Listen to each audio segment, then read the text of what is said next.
Can I go on to the slightly niche subject, which I have raised before, of TOEICs, which stands for Test of English for International Communication, and the scandal that took place was really exposed back in 2014 with wide-scale cheating involving various colleges which have been shut down and a firm which was clearly rather bogus in the way it was doing these examinations.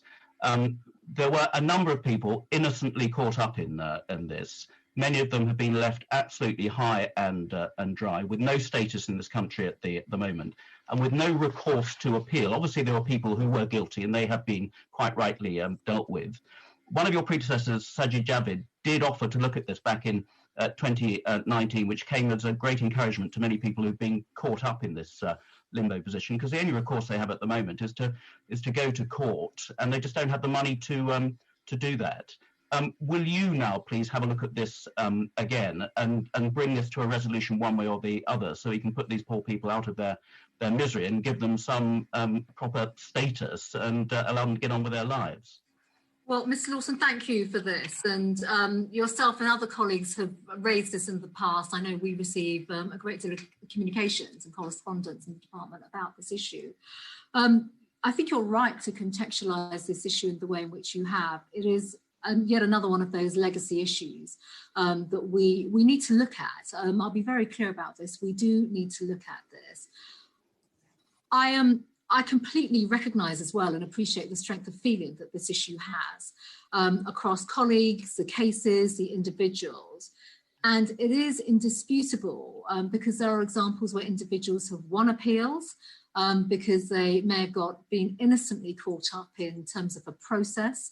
And clearly there were issues, as you will be familiar, around the margin of error in terms of the actual test itself. And there are many others that simply, as you've highlighted, can't go to court.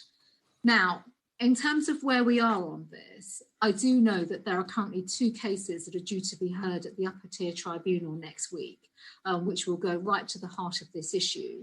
I am going to await the outcome of this issue. The Permanent Secretary and I will be looking at this post the outcome. It is a really unsatisfactory situation. There's no doubt about this. And, you know, the measures that were brought in clearly were brought in by predecessors for a range of reasons. And the scheme itself did not deliver in the way in which it was meant to deliver. But I think off the back of this, we have still a number of people, too many people, I don't have the figures at hand, who are caught up in this. And we need to find a resolution and actually to bring not just clarification, but some justice around what has happened. So at some stage, perhaps when I next come back to the committee, I'll be very happy to talk about what we will do as a department on this, because it isn't just we can just flick a switch and make an instant change. There are individual cases. Obviously, there is a great deal of process around this. I would just like to come back and talk further to the committee about how we intend to approach this. Okay, thank you. That's helpful. I think will give some hope to people caught in limbo there. Perhaps if there are these cases coming to the tribunal next week, you might be able to write to the committee at an earlier stage, just having reflected on that, to give us some indication of what line of action you are then going to follow, rather than for us to wait for you next in front of us, or for something substantive to happen for you to make a statement to the House or whatever. So perhaps an update in your reaction to that would be really helpful to give people a route map.